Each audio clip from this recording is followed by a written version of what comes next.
قطاع إنتاج السيارات في المغرب يسير بخطى ثابتة، إذ يعد ثاني أكبر القطاعات المصدرة في المملكة، حيث يتم تصدير ما يقارب 1,000,000 سيارة سنويا نحو 70 دولة عالمية.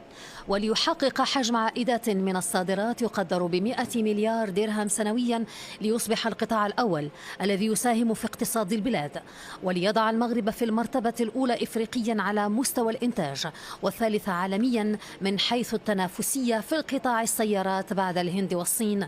ويطمح المغرب لمضاعفة قدرته الإنتاجية السنوية إلى 2,000,000 سيارة بحلول 2030.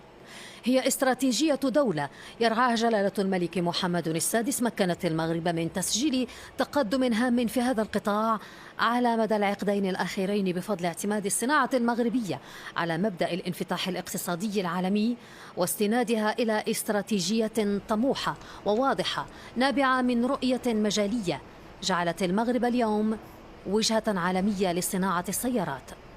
واليوم يطمح المغرب لأن يصبح منصة السيارات منخفضة الكربون الأكثر تنافسية في العالم، وزيادة معدل الاندماج المحلي من 64% إلى 80%، حيث أبانت المملكة عن مدى قدرتها على إنتاج سيارات كهربائية. فبفضل إمكانات ومؤهلات مصنعي المعدات الأصلية أصبح المغرب اليوم منصة صاعدة للتنقل الكهربائي.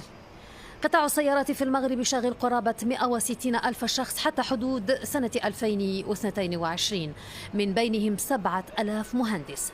وفي مارس 2022 صدقت الوزارة الوصية على 8 اتفاقيات مع كبريات الشركات العالمية في القطاع لخلق حوالي 12 ألف منصب الشغل.